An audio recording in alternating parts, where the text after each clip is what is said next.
আসসালামু আলাইকুম। সুপ্রিয় দর্শক, পিএনএন বাংলা টেলিভিশনের নিয়মিত আয়োজন আমাদের কথা অনুষ্ঠানে আপনাদেরকে স্বাগত জানাই। বরাবরের মতো সাথে আছে আমি উজ্জ্বল। আমাদের আজকের অতিথি আছেন বাংলাদেশ বৈজ্ঞানিক যন্ত্রপাতি গণিত সমিতির সম্মানিত সেক্রেটারি জনাব এআই সিরাজুল সোহেল।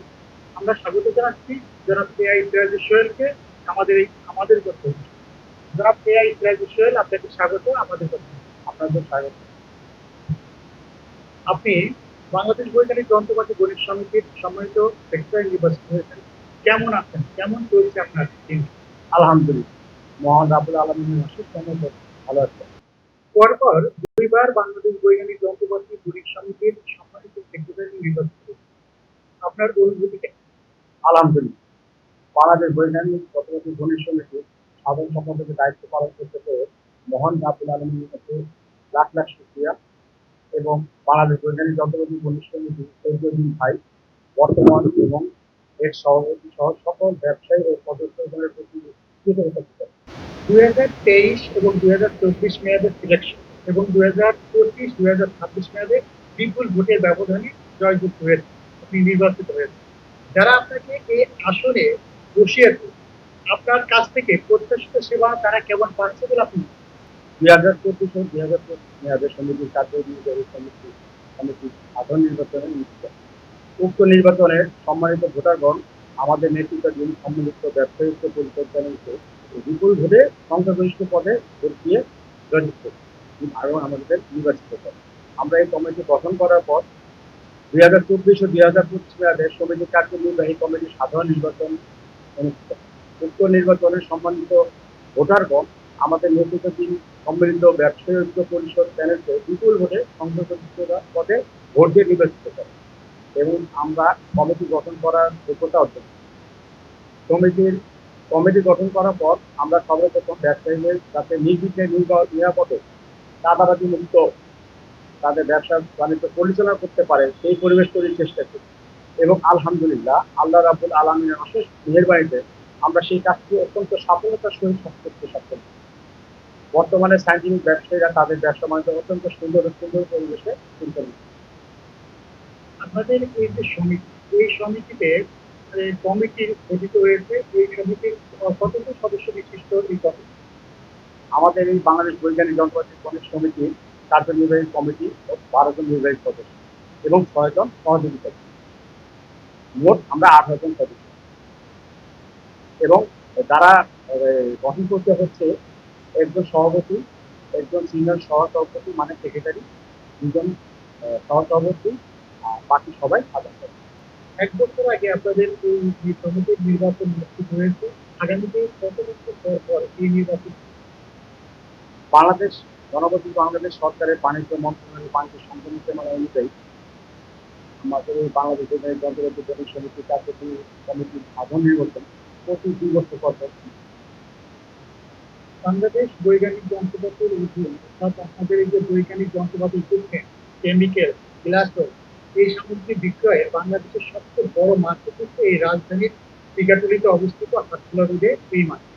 এই মার্কেটের বর্তমান ক্রয় বিক্রয় কেমন হচ্ছে এবং ব্যবসায় বর্তমান অবস্থাটাই কেমন?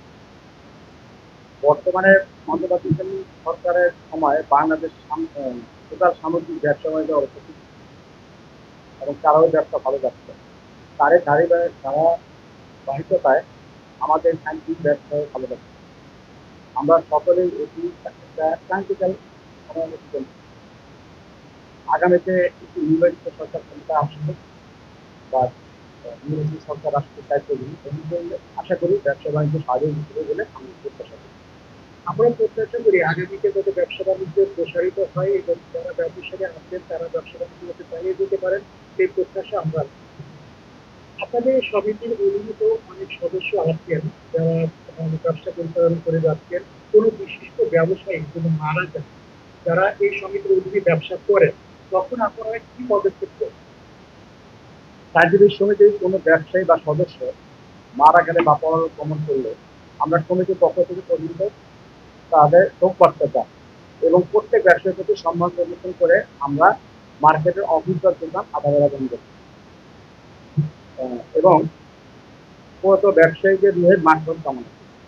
এবং প্রতি বছর এই সমিতির শুরু থেকে অদ্যবধি যত ব্যবসায়ী পরলোক করেছে তাদের বিরুদ্ধে মাস্টার কামনার্থে দোয়া ও মাসের দুষ্কৃতি। আমরা দেখছি যে বিগত সময়ে যে আপনার সময়ে মানে দুইবার এই মার্কেটে আগুন লাগার ঘটনা ঘটে। দুইবারই কেমিক্যাল গোডাউন থেকে আগুনের সূত্রপাত বলে আমরা দেখেছি। পরবর্তীতে এমন যাতে কোনো ঘটনা না ঘটে, এই আগুনের সূত্রপাত যেন না হয়, এর জন্য আপনারা কি পদক্ষেপ গ্রহণ করবেন? অগ্নিকাণ্ডটা একটি দুর্ঘটনা, অনেক সময় দৈবক্রমে দুর্ঘটনা ঘটে। আমাদের এই সময় অগ্নিকাণ্ডের পর আমরা প্রথমে দ্রুত ফায়ার সার্ভিসে খবর দিই এবং আগুন নিয়ন্ত্রণের চেষ্টা করি। সর্বশেষ যে সংঘটিত দুর্ঘটনাটি হয়েছে, সমিতির পক্ষ থেকে বাংলাদেশ কেমিক্যাল ইন্ডাস্ট্রি কর্পোরেশন আওতাধীন শ্যামপুরে আমরা আমাদের সমিতির ব্যবসায়ীদের জন্য গোদাম ব্যবস্থা করি।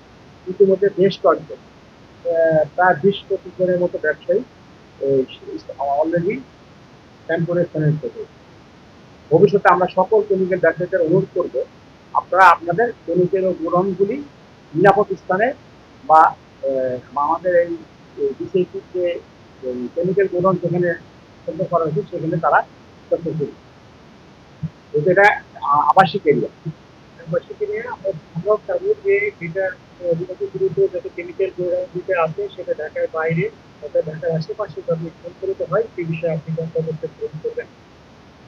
আপনাদের যে সমিতি, এই সমিতির সদস্য হতে হলে একজন ব্যবসায়ীর কি কি দক্ষতা ও কাগজপত্র থাকতে হবে, কি অভিজ্ঞতা লাগবে এই সদস্য?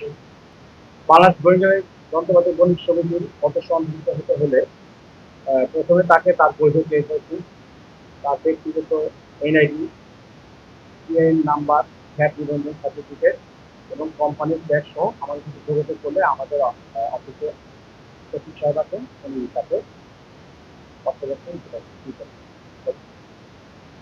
এই মুহূর্তে আমি একটু কথা বলতে চাই আপনার সাথে, সেটা হচ্ছে যে এই যে সমিতি যারা সদস্য তাদেরকে মনে হয় আপনারা একটা সনদপত্র ইস্যু হ্যাঁ, করেন, আমরা একটা তাদের সে বিষয়ে একটু বলেন। সার্টিফিকেট সম্পর্কে বা আপনারা যে সনদপত্র ইস্যু করেন এই সনদপত্র নেওয়ার সময় কি কি কাগজপত্র যেমন ওই একই কাগজ, এনআইডি নাম, এনআইডি তার এনআইডি ফটোকপি, তারপরে আপনার সিআইএন নাম্বার, ভ্যাট নিবন্ধন সার্টিফিকেট, কোম্পানির ভ্যাট, এই 6টা কাগজ হলে আমরা আমাদের। এবার একটু ব্যক্তিগত প্রশ্ন করি, আপনার ব্যক্তিগত জীবন সম্পর্কে জানতে চাই। আপনি ব্যক্তিগত জীবন, আপনার বৈবাহিক অবস্থা, আপনার সন্তান সন্ততি নিয়ে আপনি কেমন চলছে আপনার এই জীবন, এই ব্যক্তি জীবন সম্পর্কে এবার একটু বলুন। আলহামদুলিল্লাহ, আল্লাহ অশেষ রহমতে আমি আমার ব্যবসা বাণিজ্য পরিচালনা করে আমি আমার দুই সন্তান, মা, পরিবার, পরিজনের বন্ধুভাবে পূরণ যায়। তো সর্বোপরি আমাদের এই সাইন্টিফিক ব্যবসায়ী ভাইদের নিয়ে অনেক ভালো আছে।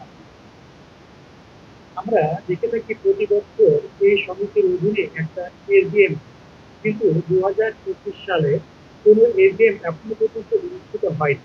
এই এজিএম কি অনুষ্ঠিত হবে, হলে কতদিনের মধ্যে হওয়ার সম্ভাবনা আছে বলে আপনি মনে করেন? আমরা প্রতি বছর সমিতির সাধারণ সভা অনুষ্ঠান করে থাকি। প্রতি বছরের ন্যায় এই বছর 1 জানুয়ারি 2026 সমিতির সাধারণ সভা অনুষ্ঠানের তারিখ নির্দেশ দিচ্ছি। কিন্তু আপনারা সবাই জানেন, বাংলাদেশের 3বারের সাবেক প্রধানমন্ত্রী, গণতন্ত্রের প্রতিশ্রুতি, আপসহীন দেশপ্রেমিক বেগম খালেদা জিয়ার মৃত্যুর পর রাষ্ট্র কর্তৃক ঘোষিত 3 দিনের রাষ্ট্র শোক পালন করা, যার কারণে এই বছর নির্ধারিত সময় সমিতির বার্ষিক সাধারণ সভা অনুষ্ঠিত হয়নি। অতি শীঘ্রই আমরা এজিএম এর নতুন তারিখ নির্ধারণ করতে চাই। দেখা যায় আপনাদের এই সমিতির অধীন প্রতি বছর একটা পিকনিকের আয়োজন করা হয়। যে পিকনিকে পরিবারবর্গ সহ সমিতির সদস্যরা অংশগ্রহণ করে থাকেন এবং অনেক সুন্দরভাবে একটা এনজয় করেন। কিন্তু এখনো পর্যন্ত এই এই বছরের সমিতির অধীনে কোনো পিকনিক অনুষ্ঠিত হয়নি। তবে আমি জানতে চাচ্ছি এবার কি আপনাদের পিকনিক অনুষ্ঠিত হবে? সমিতির পিকনিক অনুষ্ঠানে আমাদের আন্তরিকতার কোনো ঘাটতি নেই। এই বছর বাংলাদেশ জাতীয় সংসদ নির্বাচন ও একই সাথে জুলাই সনদ বাস্তবায়নের লক্ষ্যে গণভোট অনুষ্ঠিত হবে। এই কারণে এবছর পিকনিকের আয়োজন করছি। তবে ভবিষ্যতে আমাদের ইচ্ছা আছে ঈদের পরে বা ঈদে পিকনিকের আয়োজন করা। দর্শক, আপনাদের অবগতির জন্য জানাচ্ছি যে আমাদের বাংলাদেশ বৈজ্ঞানিক যন্ত্রপাতি বণিক সমিতির সংস্কৃতি সেক্রেটারি প্রতিশ্রুতি দিলেন, উনি আশা করতেন ঈদের পর অর্থাৎ পবিত্র ঈদ উল ফিতরের পরে একটা পিকনিকের আয়োজন হতে পারে, এই সম্ভাবনা উনি দেখাচ্ছেন আমাদেরকে। এই প্রত্যাশা আমরাও করি, আমরাও চাই যে আমাদের ওনাদের সেই পিকনিকে আমরা অংশগ্রহণ করবো। বাংলাদেশ বৈজ্ঞানিক যন্ত্রপাতি গণিত সমিতির অধীন যেসব ব্যবসায়ীরা ব্যবসায়িক পরিচালনা করে যাচ্ছেন তাদের উদ্দেশ্যে আপনার কি বার্তা? বাংলাদেশ বৈজ্ঞানিক যন্ত্রপাতি গণিত সমিতি সকল ব্যবসায়ীদের প্রতি আমার আন্তরিক মোবারকবাদ, নতুন বছরের শুভেচ্ছা এবং তাদের সকল ব্যবসায় সাফল্য ও সুস্থ ও দীর্ঘায়ু কামনা। আপনি এখন উপস্থিত আছেন আমাদের কথা অনুষ্ঠানে সিএনএন বাংলা টিভির পর্দায়। অগণিত দর্শক শ্রোতা আপনাকে দেখছেন আমাদের এই টেলিভিশনের মাধ্যমে। আমাদের এই সিএনএন বাংলা টিভির দর্শকদের উদ্দেশ্যে আপনার কি বার্তা? সিএনএন বাংলা টেলিভিশনকে ধন্যবাদ আমাকে কিছু কথা বলার সুযোগ করে দেওয়ার জন্য এবং সিএনএন বাংলা টেলিভিশনের সকল দর্শকদের আন্তরিকভাবে ধন্যবাদ জানাই। দর্শক, এতক্ষণ আমরা আমাদের কথা অনুষ্ঠানে একজন আমন্ত্রিত অতিথির সাথে কথা বললাম। জানলাম বাংলাদেশ বৈজ্ঞানিক যন্ত্রপাতি গণিত সমিতির, আপনারা জানেন যে সায়েন্টিফিক রিসার্চের সবচেয়ে বড় মার্কেটপ্লেস এই টিকাগুলি হাসপাতালে অবস্থিত, যেটা বাংলাদেশ বৈজ্ঞানিক যন্ত্রপাতি গণিত সমিতির অধীনে পরিচালিত হয়। এই সমিতিরই একজন কর্ণধার, তিনি বাংলাদেশ বৈজ্ঞানিক যন্ত্রপাতির সম্মানিত সেক্রেটারি জনাব এআই সিরাজুল সোহেল সাহেব ছিলেন আমাদের সাথে। আমরা তার উত্তরোত্তর সমৃদ্ধ কামনা করছি। সেই সাথে ভবিষ্যতে আবারও উনাকে কোনো একটা অনুষ্ঠানে আবারও উনার সাথে আমরা আড্ডা দিব, কথা বলবো, আপনাদের সামনে নিয়ে আসবো, সেই আশা প্রত্যাশা ব্যক্ত রাখছি। আজকের মতো আমরা এই অনুষ্ঠানে এখানে সমাপ্ত ঘোষণা করছি। পরবর্তীতে কোনো একজন অতিথিকে নিয়ে আবারও আমাদের পরবর্তী পর্বে হাজির হবো, সেই প্রত্যাশা রেখে আমি উজ্জ্বল রায় বিদায় নিচ্ছি আমাদের কথা অনুষ্ঠানে। সেই পর্যন্ত ভালো থাকুন, সুস্থ থাকুন, অন্যকে ভালো রাখুন। আল্লাহ হাফেজ।